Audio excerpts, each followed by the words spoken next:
Oh, it's working now. Hello. Hey, I'm just stepping in for a quickie. Um, let's see here.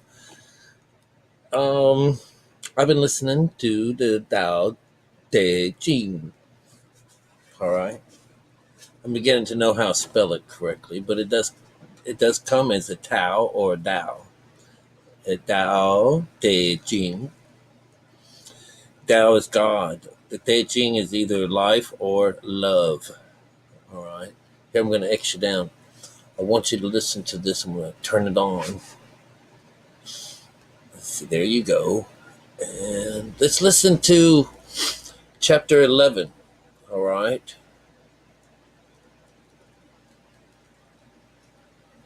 Chapter 11. Which is a 2. 30 spokes unite in the hub of the cart's wheel. It is the empty space within the hub that makes it useful. Oh, a flat tire is useless until you fill it with air. Need claim to make a vessel. It is the empty space within the vessel that makes it useful. Before we go any further on this, I want you to understand what you're listening to. Because some people say you can hear and listen to this, but you just don't understand it. What he's describing is 2. The number 2 is you and I. It's God's creation. And it's this duality of the idea of being physical and the invisible, the spirit part. And he keeps referring to one as being the vessel, but it's the air within it that makes it worthwhile. 30 spokes in a wheel. It's the interior parts of the wheel that are the most important part of this. So there's the wheel, and then there's the space in between the wheels in the center. Listen to this. This helps to show you how the code works and how universal it is. This is chapter 11. This is over 26,000 years old.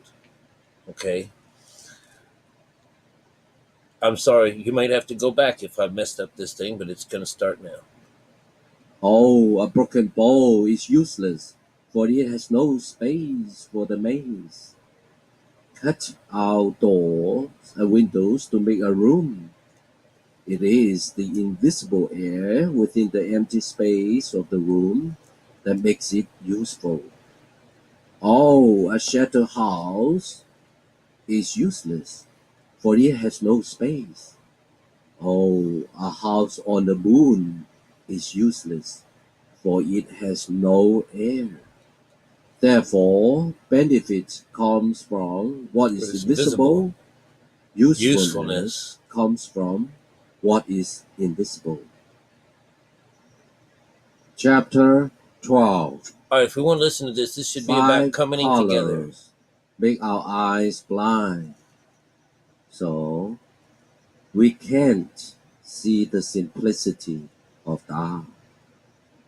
5 sounds make our ears deaf, so we can't hear the Real quickly, what he's talking about, they're bringing 5 in, they're bringing in our senses, and this is the skin, and this is what he's talking about. This makes us deaf, this makes we can't see, and all this stuff. So again, I'm just helping you understand the philosophy behind this. The spiritual side of this is this idea that we have to tame or take care of this part of us and make it better. Let's see how it works. But this is chapter 13.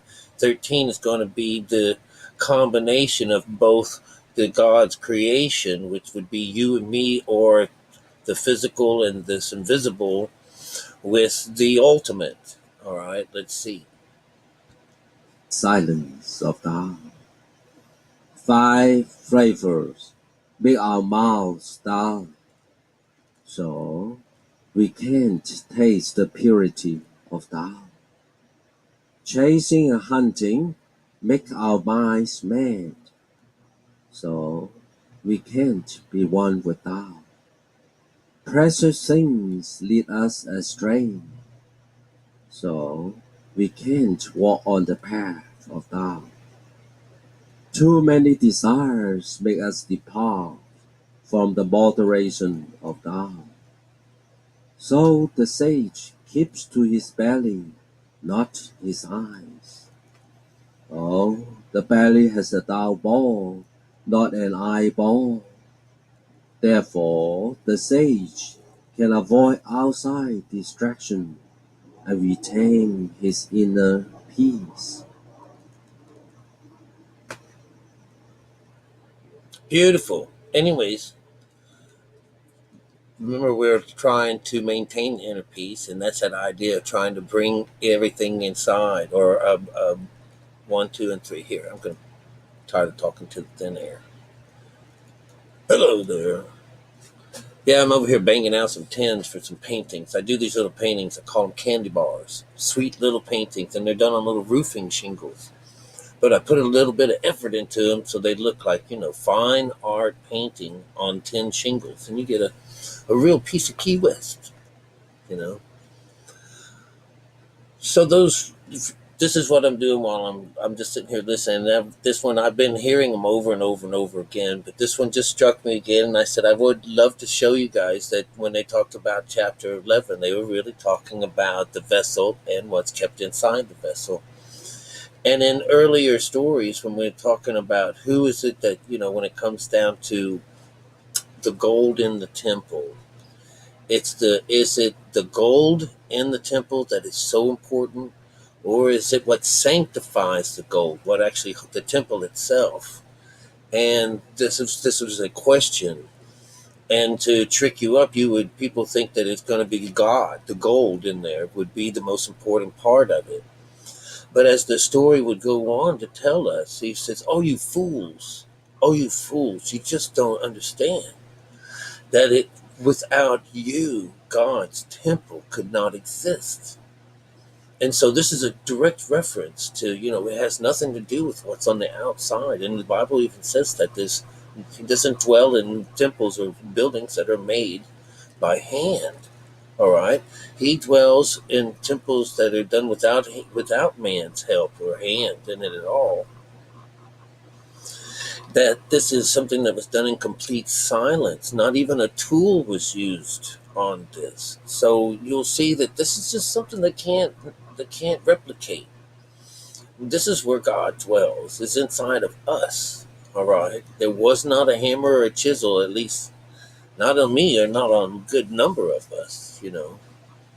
But this is just showing you so much about the symbolism behind this, behind God, and all these conversations that we keep having all the time. But this is more along the line to show you that this was a universal code that everyone had, and even in this town, they don't understand. They just listen, they hear, and they can't understand. So my point is to drive home to you how to hear these things, what to listen for, and use that number system. That number system is so cool, just absolutely cool. So the number 2 and anything related to 2, like 11 and stuff like that. I bet it even goes on that you'll find that there's like 5 of those, or that even the numbers will one day. I'm going to figure them all out. We'll say we'll know that whenever someone went to Capernaum and when someone went to such and such a place, we would be able to find that place on our body. All right. That's how interesting this is. All right. Because they went down to Bethel, or they went up to Bethany, or whatever they did.